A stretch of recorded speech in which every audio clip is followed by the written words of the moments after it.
What nerdigans? This is the one and only Packer Girl 89, and today's Manga Nerdigan live reaction video is going to be for One Punch Man chapter 88, or if you are going by the Manga Panda slash Manga Eden numbering, chapter 134.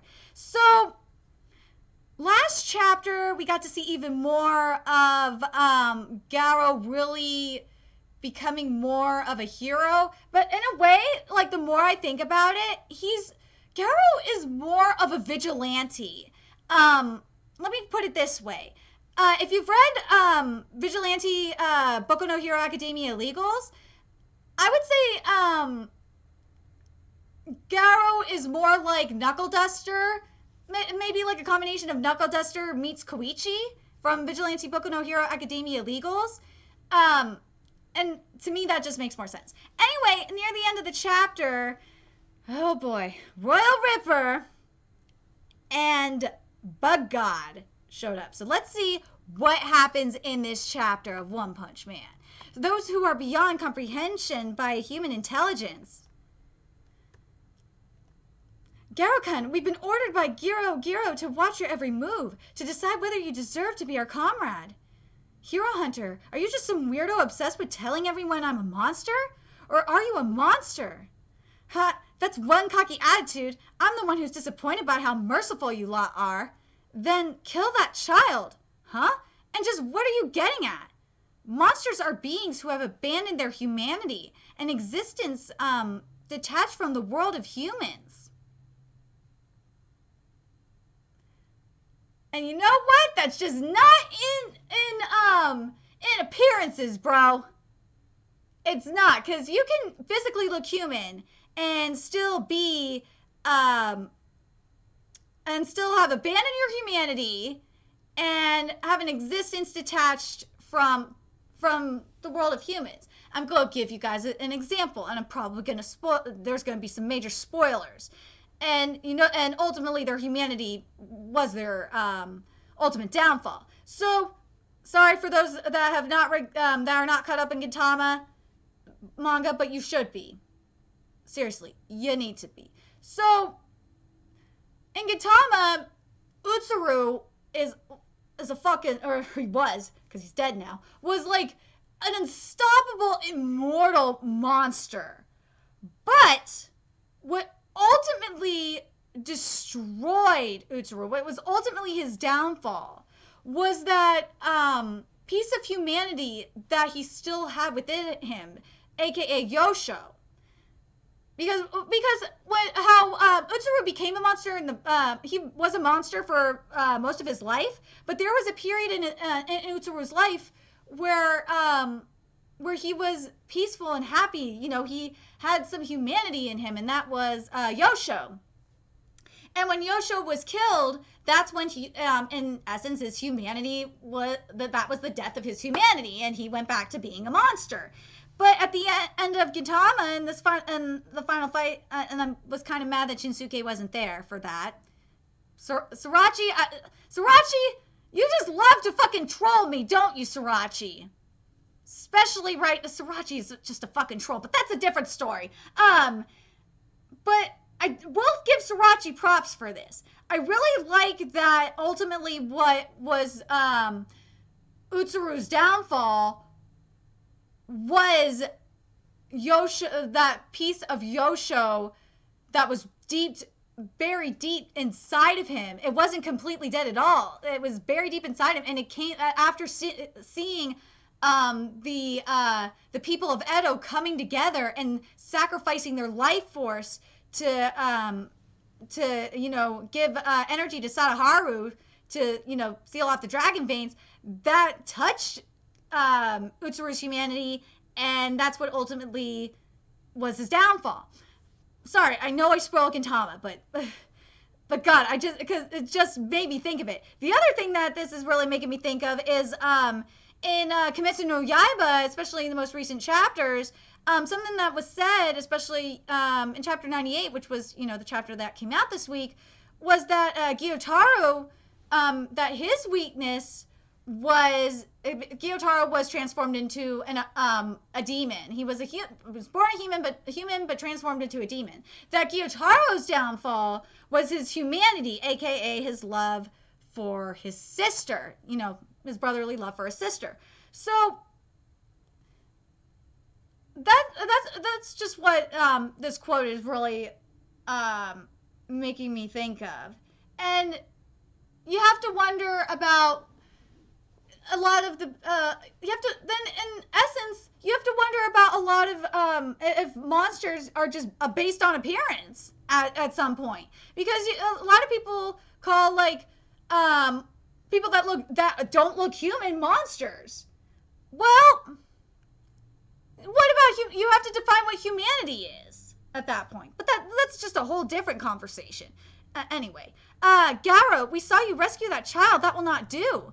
But again, Garo is more of a vigilante, in my opinion. You must kill him.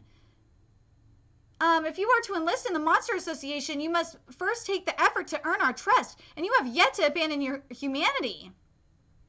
We don't need some half-assed failure. We are an organization who will conquer and annihilate human society. A brat like that is to be eliminated.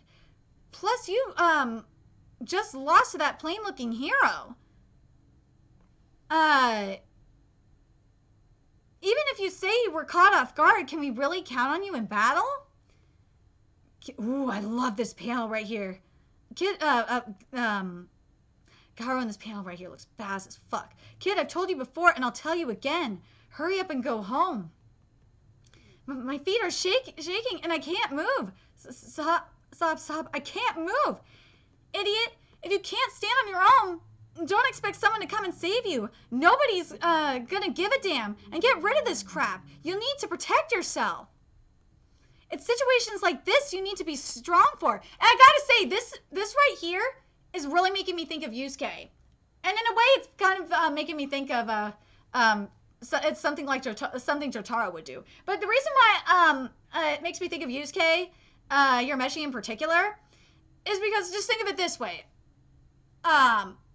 Picture like this is like Yusuke after he became the Mazaku, and you know his suitors were basically saying, we don't believe that you're really that you've really abandoned your humanity and have truly become a demon, and you need to eat this person so you to really embrace becoming the reincarnation of the Mazaku. That's what, and this is just something that. This is exactly something Yusuke would say. I'm just flat just telling you that. I'm telling you right now. All you have to do is be strong. God, I love Garo so much. Get up! Get up, Taro. Oh, shit! Oh! Garo, stop that fucking sword!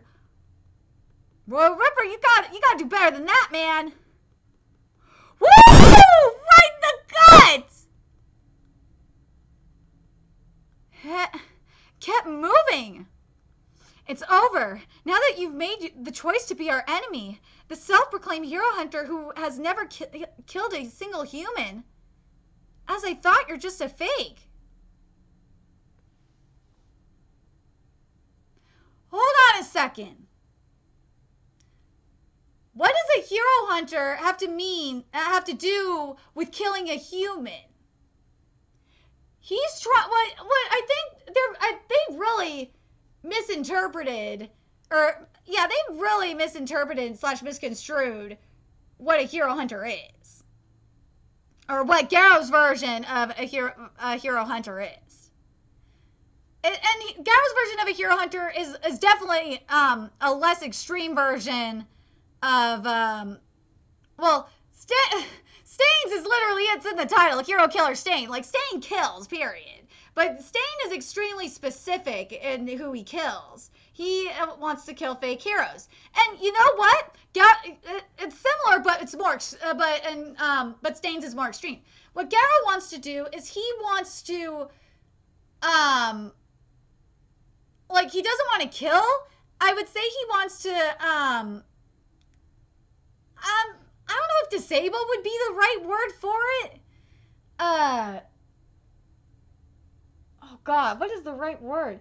Incapacitate. There we go. He wants to incapacitate heroes people that claim that they're heroes but don't embrace the values of being heroes. That they're just being heroes for fame and money and women, like embracing being a hero for the wrong reasons.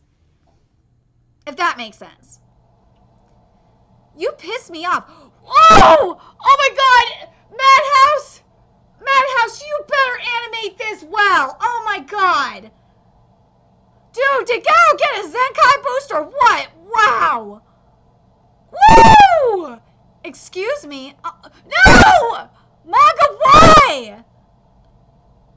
But I will say that we're back at Monster Association headquarters, which I gotta say, Madhouse, you better make this robe look really beautiful in the anime, because it really does look beautiful. I have a question. I don't like to be disturbed while I'm meditating. What is it? Why did it... Dude, okay, here's the thing that I hope for this episode, this chapter, when it gets adapted, I kind of hope, like, this portion of the chapter gets adapted, like, at the end of chapter, I would say, well, what chapter was it? Chapter 86? Yeah, chapter 86, because it would just flow a lot better. Anyway, why did you send Royal Ripper and Bug God to tail him? You wouldn't need to send two combat types just to observe. Why not? Those two get along surprisingly well. Who knows? Maybe they'll like him enough to show him how to kill a hero step by step. Enough with the jokes. You can't expect those two to follow orders. They could go out and kill Garo on a whim, especially Royal Ripper. That's a one-of-a-kind psycho who kills for pleasure. Even other monsters won't go anywhere near him. It's as you say, encountering Royal Ripper will stimulate him and facilitate his growth. Growth? For someone as indecisive as he is, this is also a test. First, he needs to be much more ravaged, both physically and mentally. What changes will we see in Garo-kun after he experiences a monster firsthand? I'm really looking forward to it. Giro, what exactly are you looking after? What do you wish to use Garo for? For what, do you ask? Nothing in particular. I'm just curious. Hey, Phoenix Man, where do you think Orichi-sama came from? Dunno, some kind of ancient being, maybe? Orichi-sama was once human? Wait, what? Orichi-sama was once human just like Garo-kun? Wait, what?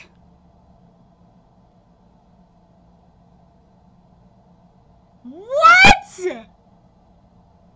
He is the ultimate being perfected from countless failure and sacrifice, an existence perfectly befitting the title Monster King.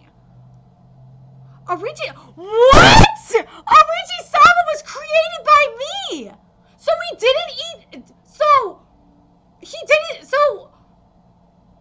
was that how the fruit was created? Oh my God! Created? How dare you? If Garo-kun is nurtured successfully, there is a chance that he will become a second Orichi-sama. So, Orichi-sama was not born a monster. And fuck, he didn't even eat the fruit.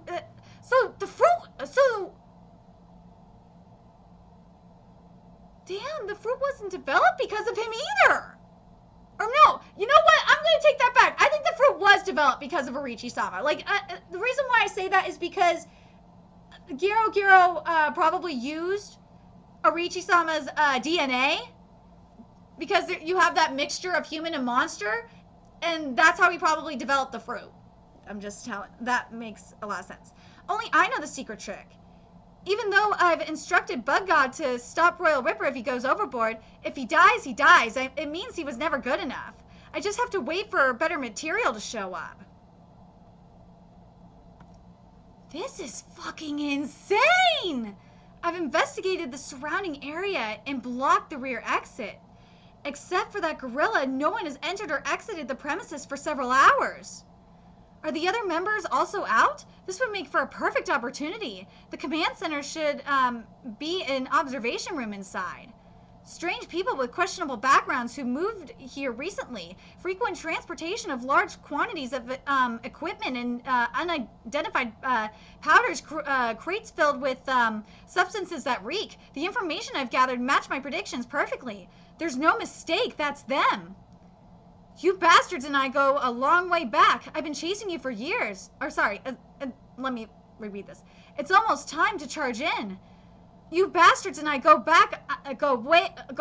long way back. I've been chasing you for years. At long last, you're mine. The most villainous organizations in history which plots to exterminate humanity and reshape the world in their image.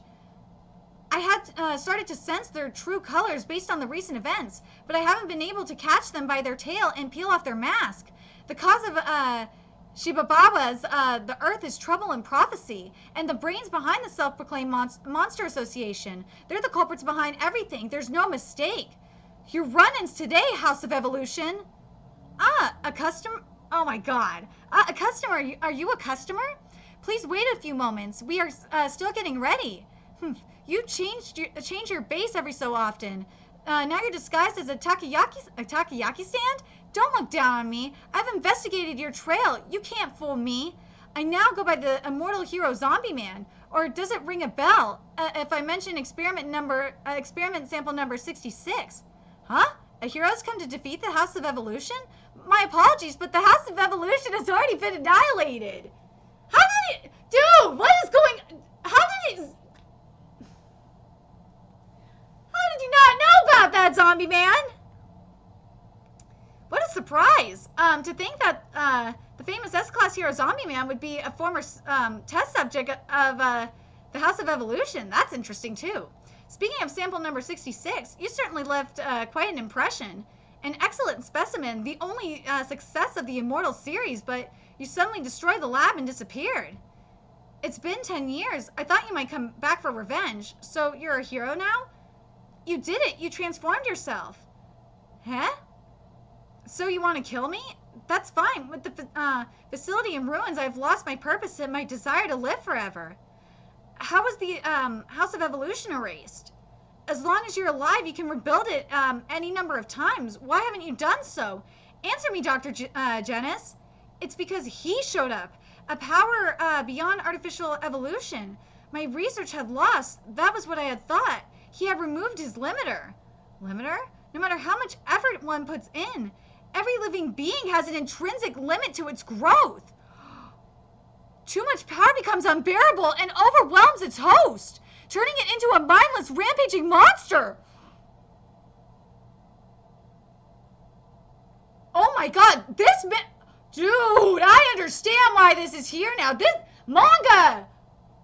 You know what? I take back what I said of, that portion about, like,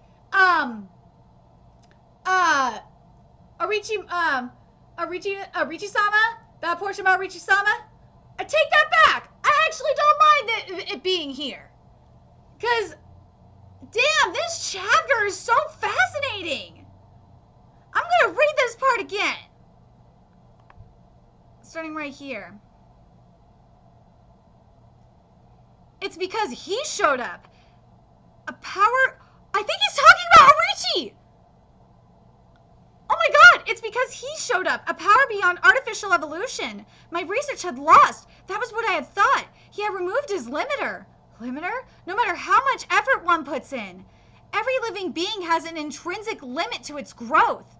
Too much power becomes unbearable and overwhelms its host. Which is true. And we've seen it before, too. We've seen it in various series. Like, the one I can think of off the top of my head is you from Seraph of the End. He was not able to control the Seraph on his own. The power of the Seraph and the demon on his own. Also, one that just happened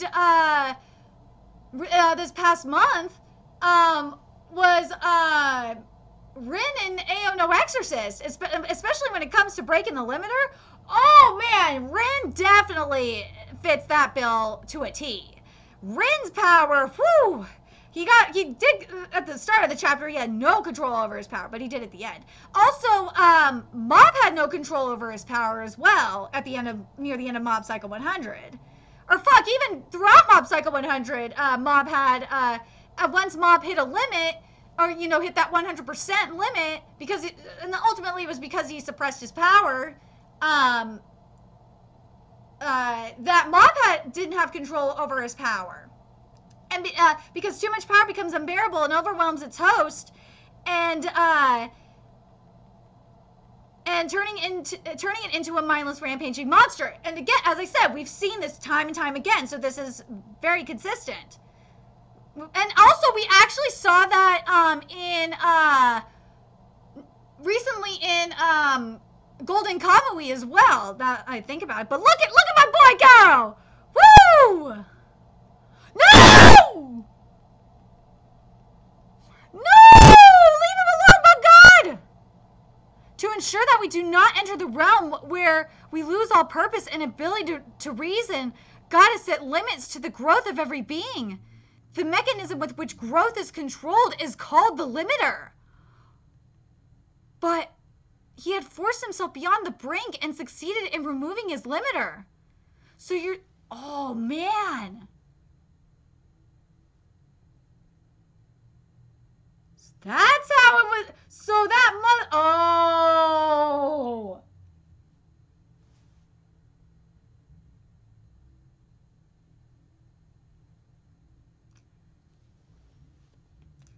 Gotta wonder if that's the case with a lot of these OP characters. I will say OP human characters, because I'm not going to talk about. I'm not saying supernatural characters. I'm talking about human characters, because that makes a lot more sense to me. So you're saying the strength of the one who removed his limiter was enough to blow away your ideology and life's work, and that such strength can be obtained with no cost whatsoever? No, a price was paid for it. Oh my God, he's talking about Saitama! In exchange for his power, he became bald, and after annihilating the strongest being in the history of my research with a single blow, he told me of the overwhelming feeling of alienation his strength had given him. This is foolish. It looks like your brain is broken down. Dude, you know what? But think about it. You gotta... But this... Dude, I feel so debated right now. But, because part of me already knew that he was talking about Saitama, but then, the shit earlier in the chapter with, Orichi-sama, just threw me off for a loop. But what's going on right now with Garo-sama, there's, a parallel going on here between Garo and Saitama. And, you know what? I will say this, is their character, you could say that, in a way, that their characters are, personality-wise, they're complete opposites. But, their values are very similar. This is foolish. It looks like your brain has broken down from your days of strange research. You ought to get it examined. To think that the man who created me has devolved in such an insignificant existence. I'm disappointed, Dr. Janice. Dr. Janice, I too know of freaks who disregard their limits of their ability. A human who wields power beyond that of monsters without becoming a monster is called a hero. I am afraid that what I speak of lies in a completely different dimension than what you envision. When a human transforms into a monster, it is caused by an abnormal cell reaction triggered by an explosion of negative emotions. These often stem from unsatisfied needs or the desire to change someone else, particularly in those prone to vices or with an inferiority complex. there are also those whose cell mutations are triggered by environmental factors, as well as those like my research specimens who become monsters through the power of science. In addition, there are many cases where non-human life forms are transformed into monsters as a result of pollution and other factors. There are transformations into a different being, not removing one's limiter. In a broader sense, the sea folk that attacked J City and the aliens that appeared in A City can also be considered monsters. However, they were such creatures from the beginning, the natural enemies to intelligent humans, if you will. Similarly, the humans with the power to oppose these beings were also born with the potential to become strong and eventually obtain their power through talent or hard work. There are others who obtain special abilities by mechanizing their body or through human experimentation like you. In addition, there are possibly those who were born with their brilliance like me, or those who possess unique abilities. But he was different. And you know what? I understand where Janice is getting at and why we're getting this this explanation here, and especially paralleling it with Garou. And this is why I'm saying Saitama and Garou are very similar. And I have to wonder if Orichi-sama is the same transform, because remember he transformed from a human to a monster. I wonder if it was the same way. Because it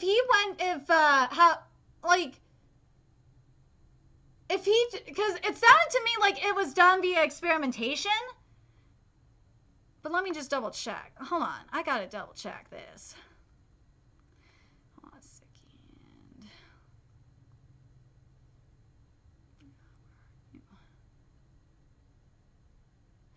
Okay, so it's from Countless Failure and Sacrifice. So...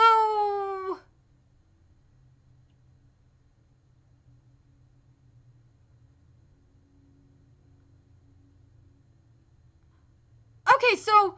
Alright.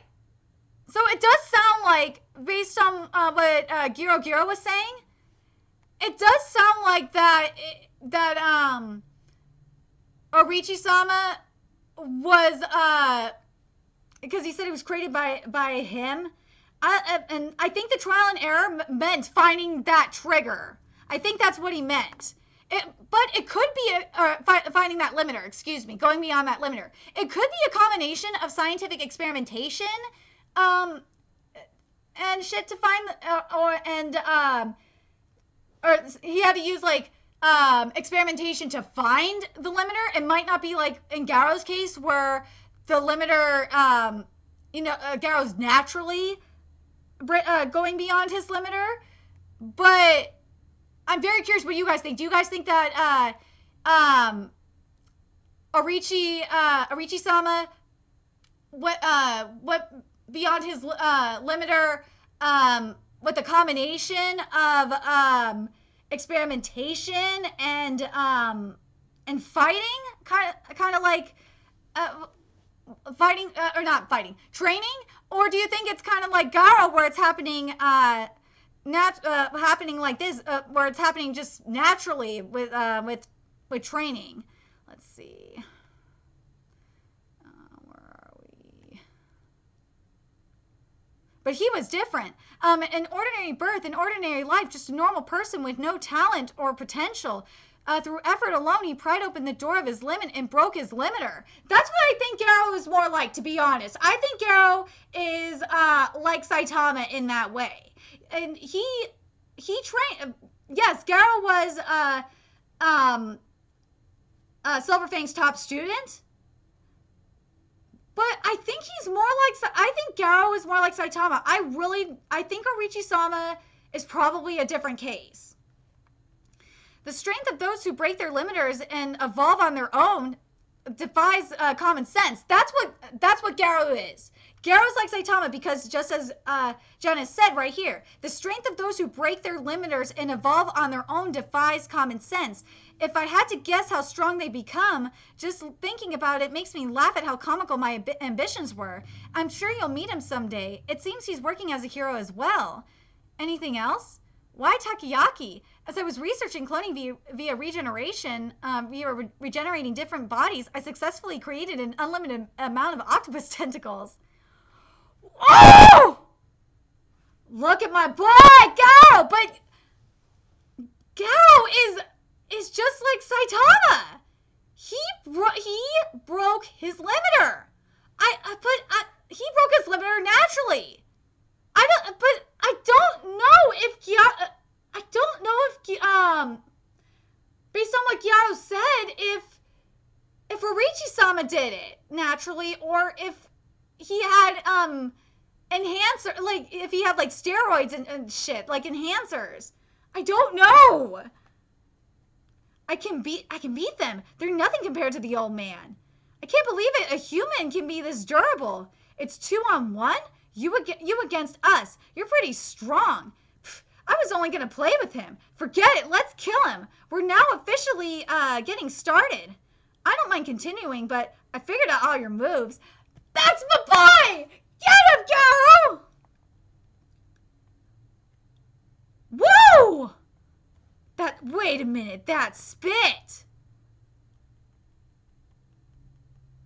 Oh, he spit out a tooth. Oh, shit. You'll never land another hit on me. Huh? I'm so sorry, Uncle. Oh, no! We got captured! Uncle, sorry. Sledge Jellyfish, what are you doing here? Oh, I've got personal beef with that guy. Been waiting for my opportunity to mess with him. That guy when I fought Metal Bat. Damn it, the kid has nothing to do with it. Yo, that was some low blow shit. Oh, where's the honor in that? No, man, that's a bullshit. Oh, man, woo. This is some bullshit. Hey, we're not supposed to kill him. So you say, but he's already dead. You didn't stop me in time, Bug Godchan. Phew, let's go home together like good friends do. No! No, Garo cannot die like this. No. No! No! I'm not gonna. No, I already had Sorichi fuck with me this week. I know. No.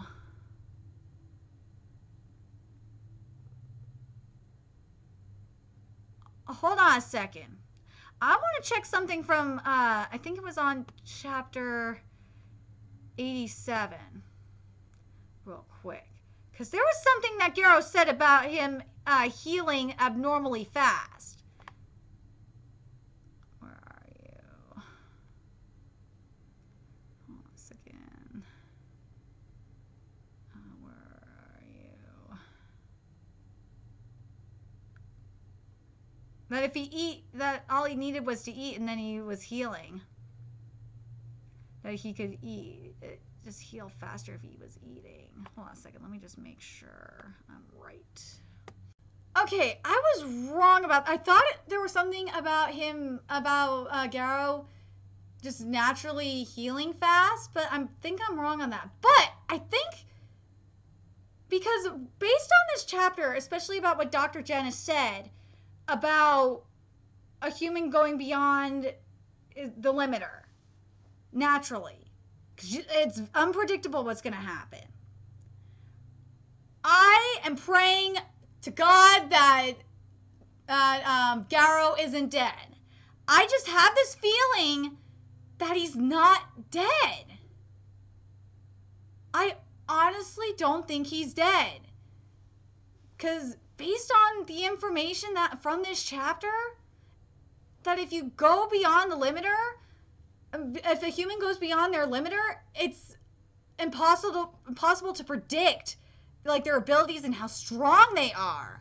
But I'm very curious what you guys thought about this chapter, and what do you guys think, especially about how Orochimaru-sama was originally a human and he became a monster. Do you guys think that he became a monster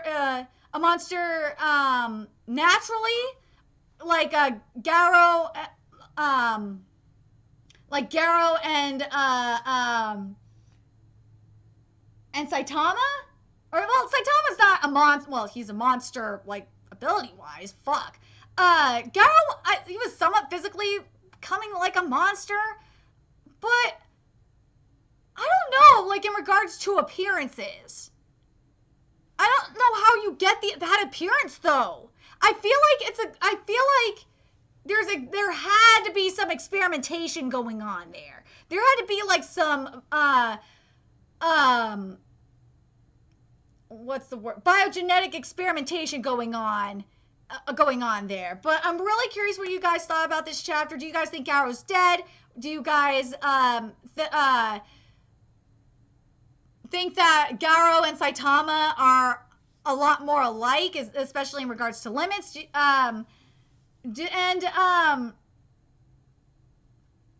you think? And what was the other thing I was gonna say? Shit.